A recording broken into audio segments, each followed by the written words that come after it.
a dominant performance by the Springboks in Dublin, probably a lot more dominant than the 24-13 scoreline says. But what a bizarre game. Cards everywhere. It certainly looked a bit bizarre at times. With me, as always, Nick Mallet, Gavin Rich. Guys, so much to talk about. It was one of the most difficult match reports I had to write last night because I just didn't know where to start. I mean, it was such a dominant performance. I suppose that's the way to start. But let's start, first of all, Matthew Carley, the referee, is coming under a lot of flack everywhere. I don't think, as I said before, I don't think there's an Irishman who hasn't complained about him today. But he certainly has been the center of attention and had a very difficult game because Ireland just didn't really want to play. Nick, you can go. Good. Okay. Yeah, listen, I think I was pretty complimentary about Carly at halftime on the Super Sports slot, and I thought that he was sticking to his guns. You know, when we got into their 22, they were infringing, you know, just repeatedly, and I thought he was very, very good. I thought he, you know, stuck to the letter of the law, spoke to the guys, gave a yellow card, gave another yellow card. I thought he got the red card, the yellow card to be upgraded to red. I thought he got that spot on. I thought he was good with the shoulder charge from Sasha. I thought you know, that didn't go to head, but it was shoulder charge. He said it was only a penalty. I thought he got that wrong. Got that right. I beg your pardon. And then the penalty try just before halftime, I thought he got it right. And I just thought, cheapers, this guy's doing an incredible job under huge pressure. You know, with all these opposing fans, you know, baying for his blood, basically. And in the second half, unfortunately, I think the pressure got to him because we scored quite quickly in that second half, and then I think it was 24-10 or something like that, and we really dominated. We had a period where we were, I don't know, 10 to 15 minutes, maybe more, maybe longer in their 22, and they must have given away repeated penalties around scrums, around the driving maul, around offsides, around coming in from the side from a ruck. I mean, it was quite extraordinary how they absolutely, you know, were determined not to allow us to get across their line. You know, you can give them credit for that. But they didn't stick within the laws while they were doing it, and they got penalised, but they didn't get yellow cards. And that was a game I thought that they could have got, you know, up to 8 yellow cards in that game. And by the end of the game, the pressure was such that I think we got penalised for celebrating. I mean, I've never seen that happen in my life on a rugby field before. He said, "Don't do that." A penalty against you for we won a line out off their throw, and I think it was, and in came a backline player to say, "Well done." And he said, "Don't do that." Penalty. Now, I've never seen that in my rugby career that a team gets penalised for congratulating one of their own players. So there was a lot of pressure on Matthew Carley yesterday, and I think that second half did get to him. But my view was 24-13 was absolutely the best that they could have got out of that game, and it was almost the worst we could have got. We scored 4 tries, but we were so much better than that. We could have scored a couple had he been harsher on them around, at the breakdown, around the driving maul, the offences there, and they were just destroyed in the scrum. So they weren't. I mean, they gave a penalty virtually in every single scrum that there was. So, and we kept on going to scrum again because that's within the laws, and they just couldn't handle it. So it was a very difficult game for the ref. But I felt that he could have been stricter on Ireland in the second half. I don't think Ireland supporters have got anything to complain about. Gav, just on the, I mean, you said to me a bit earlier, we had a chat offline where you said you also, and I agree 100% with you, that you haven't seen Ireland ever being dominated like that in a test match. The one caveat I did think as well, maybe last night was that perhaps we overdid the scrum. And I love scrums. I love the way we demolished them in the scrum. But yeah, once or twice we should have probably taken 3 points. Maybe that would have made them chase the game a bit more, etc. But I also got the feeling, and I don't know if you agree, that it almost felt very personal for the Boks, that they almost wanted to hurt Ireland through the scrum. Just your thoughts on that? Well, firstly, when I said that I haven't seen Ireland dominated like that, I'm talking about in modern times, like the last 10 years or so. Yeah. There was a time when they were pretty poor, and used to get beaten quite comprehensively.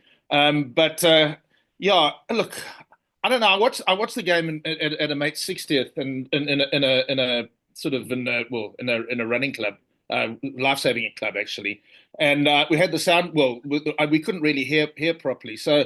I was very actually. I don't like cards. I just don't like cards. I know lots of people say, "Well, Nick just said there should be 8," but it just sort of brings a whole sort of narrative to the game. Like Ireland don't have any reason to complain, but they will. It always brings that sort of. I mean, now everybody's talking about that, and they're not talking about how dominant the Boks were. I thought that the Boks should have won. Well, obviously, I mean, it goes without saying the Boks should have won by a lot more than what was it in the end, 11 points.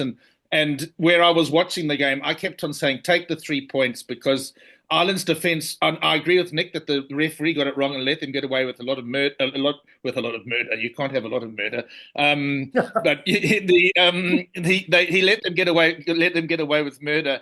And I agree with that. But at the same time, it was clear that we were struggling to get across the line. And I just thought there were times when maybe, especially when you get a penalty in front of the poles, just put that scoreboard pressure on and take the 3 points. I don't think that Sasha had his best game, and I'm not just talking about that incident in the first half. He didn't make good decisions in the game, so there was that as well. But I do love Scrum. I mean, I always remember the Natal 1990 Currie Cup side, as you know, the memorable very first time that Natal ever won the Currie Cup, and they had Tom Lawton at hooker. So I love a destructive scrum. I mean, that was probably still one of the most destructive scrums I've ever seen. Guy Kebbell, Tom Lawton, the late Lewis Miller, and then Gerard Harding played in the final. But and that's what they did, and the lineouts were wonky for Ireland as well. I mean, we put pressure on them all over the place. In fact, yesterday was to me, and you okay. So I haven't really answered your question, which is it seemed personal. And we did speak during the week. I mean, in the build up to the game about the game in Kings Park last year. And it's one of the very few times that South Africa actually got sort of beaten up. They got beaten up in the first half. We recovered in the second half in Durban. But in that first half last year, we got really sort of like stunned by their physicality. And I do think that the Boks probably did sort of think, well, we're going to give it back to them this time, and it was almost personal. I think there is a personal thing between the two sides, a growing personal thing, just like I think there is actually between the All Blacks and Ireland too. There's since Ireland have become a bit better at rugby, they have been quite talkative, and they've got some quite talkative players. Johnny Sexton, thinking of what's his name, the flanker, O'Mahony when he was playing. Yes. Yeah, those guys, there's a sort of, okay, and I'm not going to mention the word arrogance, but there's a sort of cockiness, let's call it, about them. And I did think that and I agree with you, it was almost like the Boks were going back to type. They were going back to their old way of playing, but that was okay to me because the Ireland never had a chance of winning, in my opinion. I mean, I was never worried in that game.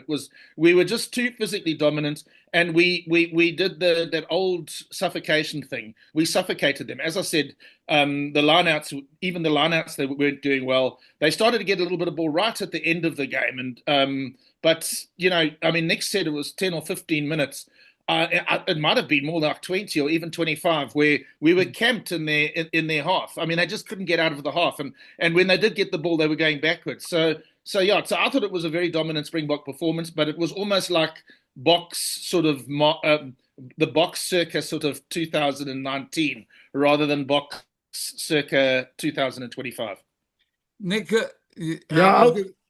I come in there just to ask a couple of his comments? It's not a bad thing when you say you've had a bad game and you score a try and you actually make another try, because Sasha, he did make a few errors in that game. He wasn't quite as accurate as he normally is, and he didn't kick that well for poles. But Keepers, he took his try well, and he set up Damien Willemsen's try with an absolutely perfectly timed pass to create the overlap. So, that's what we've got at the moment. And I'd like to take it a little bit further to the IRB, to the World Rugby and their laws. They decide the laws of how we play the game, not the players, not the coaches. World Rugby comes and tells us these are the laws, and the ref has to apply those laws. Now, there is no coach in the world better than Rusty Erasmus at analyzing the laws and playing to your best ability within those laws, and he has got the Springboks to give away the fewest penalties possible, to dominate in the areas where you can get penalties, which is scrum, and he's got us playing a style of rugby that we can go to the old Bok, subdue and dominate, or we can have a bit of flash through individual brilliance through our backlines. So it's World Rugby's issue. It's the Springboks issue. If I was part of a laws committee at World Rugby and put forward a proposal that you should never get a penalty from a scrum. You should get a free kick, because a scrum is a restart. It's like a line-out or a kickoff. When you knock the ball on, there should be a 50-50. It's never a 50-50 opportunity, because you can put the ball virtually under your prop's feet. But theoretically, it should be a 50-50 opportunity to win the ball.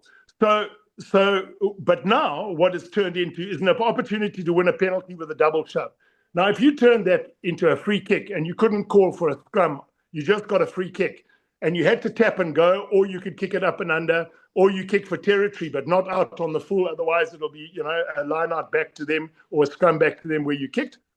I don't think you'd get so many double shove scrums. But that was turned down by England, ironically. They said, no, we'll turn it into rugby league, and we want rugby to retain its individuality as a sport. So we've won 2 World Cups. We've won the British Lions series. We've beaten New Zealand. And every team we play against, we win scrum penalties. We win more penalties. We win breakdown penalties. And our physicality is what is dominating world rugby at the moment. So it's as I said right from the start, it's not Rusty's problem. It's not the players' problem. It's world rugby's problem. If they don't change the laws, we will continue to dominate this area of the game. Just on that quickly, I can just say, Brent, sorry, is this just that what I said just now about the cards, why I don't like cards, is just I always think that as far as possible it should be 15 against 15. And we've now got a situation we have had for a long time where you almost play to sort of reduce the number in the opposition. And I've always felt that, okay, obviously there are things where the guys should be sent off, but like a booking system in soccer or something where you get fine. I mean, I'm talking about the professional game now. I mean, obviously it's schoolboys; they don't get paid, so you can't have a booking system there. But then they probably don't have the problems at that level anyway. But just like to me, that there needs to be a booking system or something where only in a very sort of rare circumstances are you playing 15 against, say, 13. Because to me, it just takes away the narrative. We should be talking about how good the Boks were yesterday. And once again, even after a good win, once again, we're talking about the referee. And the reason we're talking about the referee is because the Irish are aggrieved.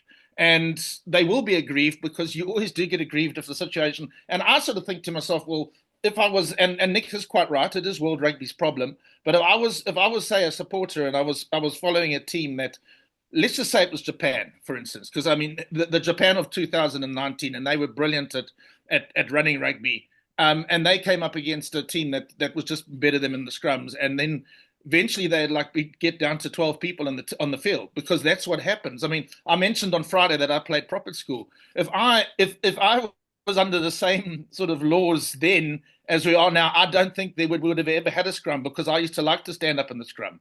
I mean, to me, this whole idea of going down low is just ridiculous. I mean, it's claustrophobic. It's just that's not built like that.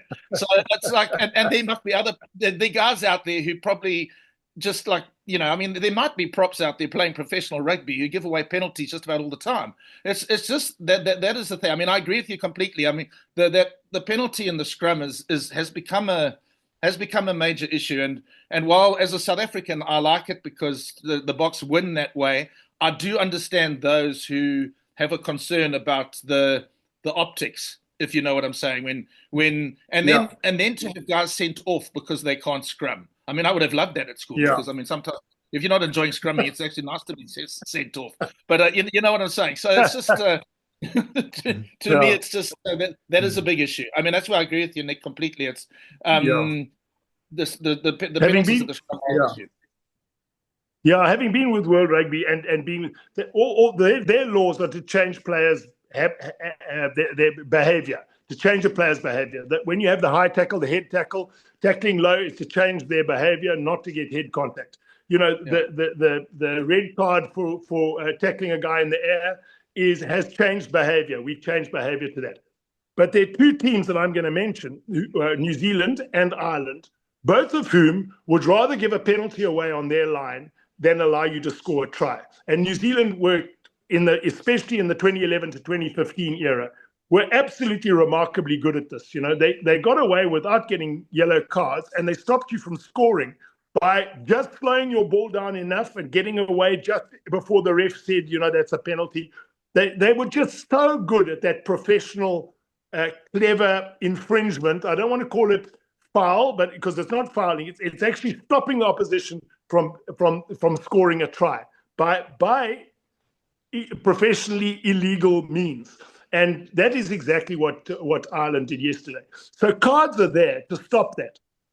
And you won't change. So it's all very well saying we won 15 against 15. But if you've got one team that the moment you get 5 yards from their line, they just go off sides, they dive in with their hands, they come in from the side, they do everything to play the scrum off, whatever it might be. Then you have to say, okay, guys, one of you is going to go, two of you is going to go, three of you is going to go. In fact, if 5 people had gone yesterday, I guarantee you there'd be a huge talking point around stop cheating close to your line. And I've used the word cheating. It's stop infringing professionally close to your line. That's my, I've got very strong views about this, because if you get into that situation of being 5 yards out, you kick the ball into the corner because you're wanting 7 and not 3. And just remember too, that Ireland, you get 3 points. Ireland scored they kicked off. We managed to win it. We kicked it up and under. Kane and Moody caught it in the air, and we've got forward momentum, and we went straight back to playing just like inside our own half. We played it out to the wing. We lost the ball on the wing. They turned over the ball. They got a penalty, kicked for the corner, and they scored their try. So they scored their try off an exit gone wrong from our side. So we don't really like, if we're in their 22, we like getting a try, not getting 3 points. And I think that was behind Rusty saying all the time, I think on over the microphone to his players, stick in there, hammer the scrum. This is where we've got dominance over the opposition. And if you've got dominance like a boxer, if you're smacking the guy, then you're not going to stop until the referee tells you to stop. That's what we were. We were just much better than them in the scrums. And that is life. If those are the laws, utilize them to your best ability. I was going to say, let's go on to some of the stuff the Boks did well as well. I just on that all this discussion we had there, the one image that sticks in my mind of the game was Rusty right at the end with his thumbs up to the fans outside there. I know the Irish are saying it was sarcastic, it was whatever they want to see it as. They were obviously on the losing side, but I've got a feeling that this game, even though the scoreline doesn't say it, might have caused a lot more damage to Ireland going forward than they realized. Because I think we all agree that South Africa, with the young players coming through, the Kane Moody, Sasha Feinberg, Mazulu, and those guys are going to get better. Those guys are going to develop. I'm not sure Ireland can get much better than they are now in the next 2 years. So obviously, a lot can change, but at this moment, if I was Andy Farrell going into 2027, I'd be worried. And I think Rusty also didn't really give a damn about the scoreline as much as he just really wanted to win against Ireland, get that monkey off his back, as he said afterwards. Just both of your thoughts on that. Nick, you can go first if you want. No, I think Gavin, go for it, Gavin. Well, I would like to give this one away as well. I just think that repeat the question, Brendan. Sorry. Were you watching the cricket? No, I wasn't. There's no cricket now. No, there's no cricket now. I actually want to watch Scotland play Tonga later, but and England play Argentina. But you're talking about the guys coming through. Yeah, okay. I mean, there are some young players playing for Ireland. I mean, Prendergast. I never know if he's Pendergast or Prendergast, but anyway, Prendergast is going to have. He's going to have to get better. He's going to get better. But they don't have, like, for instance, a Henry Pollock that I've noticed, or the guy who played that's playing on the wing now for England, that he hasn't played yet, but the 19-year-old. I can't see those players, and we would know because we watch URC. So I don't see that sort of wave of young players coming through Ireland. So I do agree with you. I think that Ireland, look, I mean, we said it a long time ago. We said it back in August, I think, when everybody was like talking about Australia beating us at Joburg and all that. Is that and then when we beat New Zealand in Wellington, I do think France is the other, and I know England are growing, but they sort of got this really sort of infuriating habit, which we've just seen from their cricket writers now after their Ashes loss. Like suddenly they're the worst team in the world, sort of overnight. I mean, it's gutless, and I mean everybody was in favour of baseball. Now suddenly, like with these millions of questions. So with England, you don't know. And I said on the last time we spoke on Friday, I said they're going to play against Ireland and they're going to play against France before they come here in June, and so this whole thing of them sort of challenging us. But France are the other team to me that worry me. I'm not worried about New Zealand. I mean, New Zealand still, even yesterday, I didn't think New Zealand were that good, and they were playing against a very poor Welsh team, and they gave away 26 points if I'm correct. I mean, 4 tries and a hat trick of tries to the wing. So it's just I mean, Brendan, just to answer your question, sorry I took a while to figure out what you'd asked me, but that's my answer. I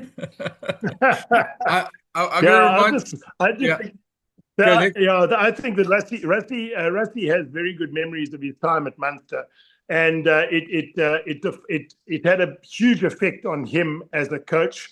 He was director of rugby there, and then he became coach after the very sad passing of I can't remember the guy's name, but he was Foley. That's right. Thank you. Yeah. And I think that period of his life was an incredibly intense one for Rusty, and he's very, very fond of the Irish people. So I don't think he was being sarcastic with his thumbs up at all. I just think he's a huge admirer of what Ireland does with the talent that they've got. I mean, they really do produce a really good test team with only 4 professional sides, really, and they get them to play to the very best of their abilities. Whereas South Africa, we do have huge talent coming through, and it's really now that South Africa is getting strength in depth, and we don't really worry if 1 or 2 players get injured, and because we've got guys who can step in already, way before the 2027 World Cup, already guys that are capable. One thing about France, I think, is that they are rudderless without Dupont. I think Dupont is absolutely critical to their success in the future. They just don't look the same team at all when he's not playing. I mean, Luku's efficient. So are any other players that you can put in at 9. But Dupont is one of the best players I've seen in that position in the world, and he's won the World Player of the Year. I mean, he's very special. So if Dupont get him back, France get Dupont back, I beg your pardon, they're going to be a massive challenge. But without him, I don't think they're really much better than England or Ireland at the moment. An interesting thought, Gavin. Where does this dominant performance against Ireland rank in the season? Because we've obviously had a bunch of record wins, but this was probably the more dominant performance of them all in a way. So just wondering about that one. Well, exactly, because you were sitting there. I was watching the game. I was watching the game at a 60th, and everybody was watching the rugby, but for some reason we couldn't really hear the thing. And you know how emotional people get. And in the first half, there were people sort of getting, we haven't scored enough points. And I said, guys, we're dominating. The Springboks are dominating them physically. Just relax. There's no ways that they're going to overcome this sort of scrumming disadvantage that they've got. This game is the Boks. So there was never an occasion in that game where I was worried the Boks were going to lose. And we're playing against Ireland, and that's what I said. And so then after the game, there were a lot of people and I'm sort of using one little 60th birthday party as a sort of like a sample of the whole of South Africa. But I mean, I think that there probably were a lot of people who were disappointed that it was only 11 points in the end, given how dominant we were. But I thought that what you sort of were hinting at is, in a way, even though it wasn't the biggest win that they've scored recently, it was a statement performance, and to me, it actually is an indication of how far the Boks are ahead now of the rest.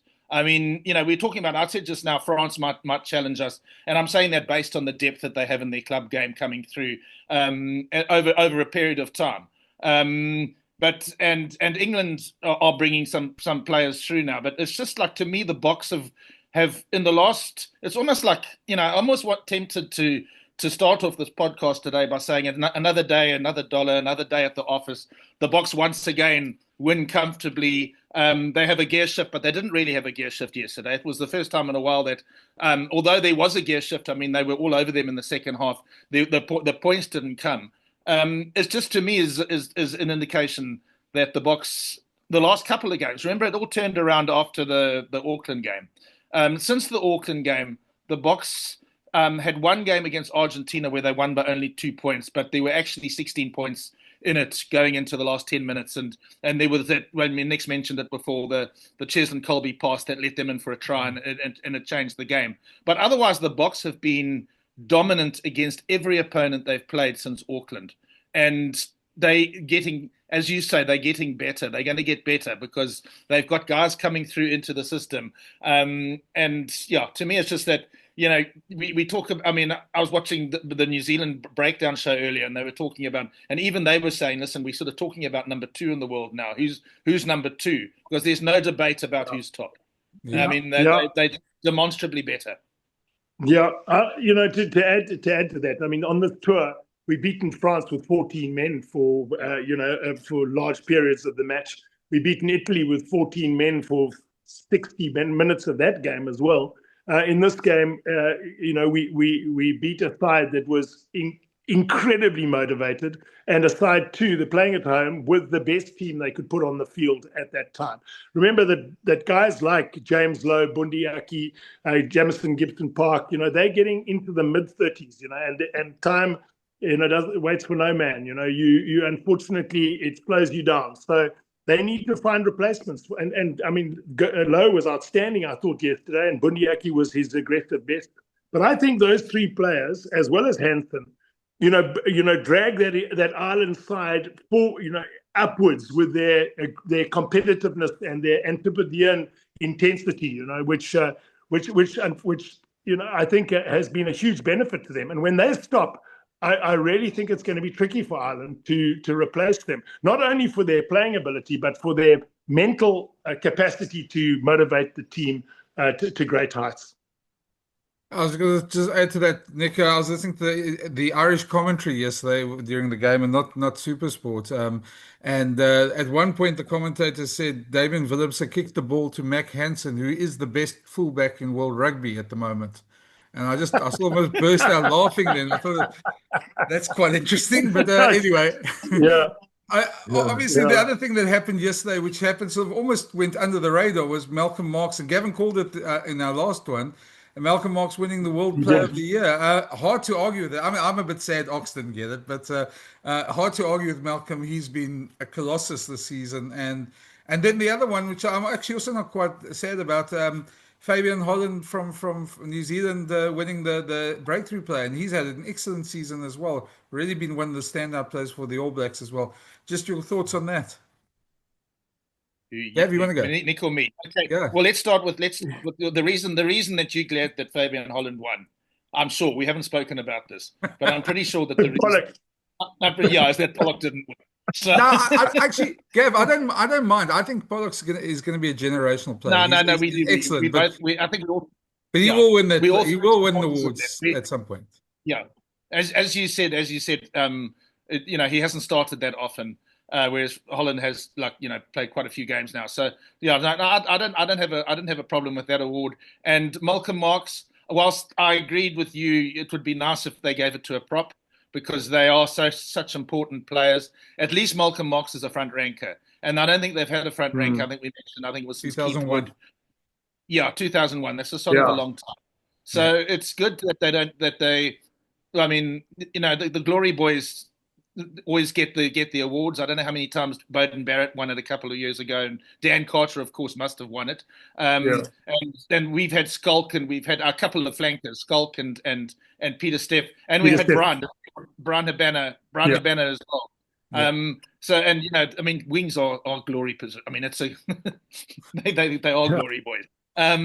So it's nice that somebody who's in the front row and one of those real sort of hard work And Marks has been magnificent this season. He's played like 70 minutes or more in most of the test matches that he started in. It's just, I'm glad he got the award. Nick. Yeah, I just back that up. I said that, from a romantic point of view, I think Ox has been outstanding, but I think him missing these 5 games on tour, these 4 so far, and the last game, maybe counted a bit against him, because if he'd been in a dominant Springbok pack, carrying the ball well, tackling well, and destroying the tight head in front of him, he would have been a bigger challenge to Malcolm. But Malcolm's didn't start the season well. You remember his line-out throwing was off. He wasn't as sharp around the breakdown. He had a bit of self-analysis after a couple of games. He said, "I've just got to get better. I'm not throwing in well enough." And he's just suddenly hit his stride, and he's playing so well. He's like a diesel engine, as I said yesterday. He just gets, as the more he warms up, the better he gets, and he's been absolutely outstanding on this tour. Remember that we lost Jan-Hendrik Wessels, who would have been his backup. We would have given him the bongi. One will start, the other guy 50 minutes, 30 minutes type of thing, and he's had to, as you said, Gavin, he's had to play up to 70 minutes of every game. So he's really been outstanding and thoroughly deserved. I don't know if you've seen the award being given to him by Victor Matfield. It's on the social media, and I mean the happiness of the team when he got it. I mean, he is such a popular member of that side, and it was a very, very popular award, a winner of the award. He just got huge cheers. So well done to Malcolm. He thoroughly deserves it. We got about Nick, do you think that the reason he started slowly is that we have a lot of players who play in Japan? And I know people say that Japan's club rugby's improved, but one of the reasons we need to always start early season, we end up playing these games out of the international window before this, and next year because of the Nation Series, I think you said it offline last week, we're going to have to play Georgia or Chile or somebody before the season starts. It's because we've got so many Japanese players Japanese-based players who need to take a while. If you think back to the season, we took a while to get going. I mean, everything came post Auckland, but when we played Italy, there was a good win in Quebec, but we were pretty ordinary against them in Pretoria. Mm-hmm. The Georgia game, they didn't impress me in the Georgia game. We lost to Australia. We were pretty poor in the game in Cape Town. We threw away the game in Auckland. I mean, we should have won that game, but we were very poor in the first half. And then only after that, suddenly there was this momentum, and it was like going. And I do think like maybe the slow start to the year is because we've got all those Japanese players that need to get back into the system. Yeah. Good point. Yeah. Well, we've got 2 minutes left. I don't know if anyone wants to say anything about Wales's very strange win. They celebrated their 26 points, but still lost by 50 against the All Blacks. Faced the haka while standing in the dark at the Millennium Stadium, which was rather weird as well. And then, Gav, of course, Italy went on and beat Chile. I just want to let you know that yesterday. I think it was so 34-19. I told you Chile were playing somebody good. Yeah, I mean, you thought they were playing Tonga. It was Scotland were playing Tonga, and I said Chile are playing against somebody, and they were playing Italy, who are probably is not much to choose between Italy and Scotland sometimes. So it's so it was I'm very pleased for Chile. I'm glad they got a game. Okay, well, we'll chat again. Just a quick comment on both the New Zealand Wales game and the France Australia game. I mean, it looks like they're playing rugby from the 2015 era, face play, running the ball, side to side.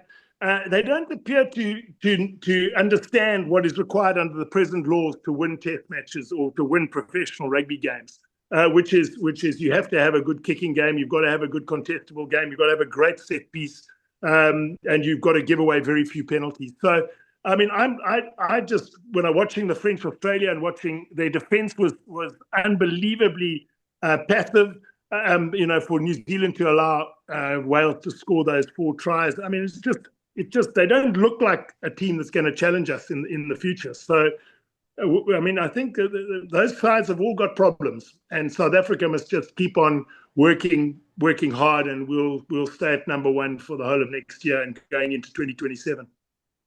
On that note, we're going to say goodbye there. We'll be back sometime in the week as well, probably around Wednesday for the last hurrah, the Wales game. Of course, URC comes back this week as well, so it's going to be interesting to see what team Russie gets to pick with that.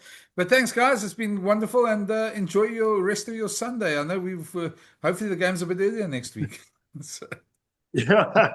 Thanks, Brendan. Thanks very much, Gav. cheers, guys. Cheers, guys. Cheers.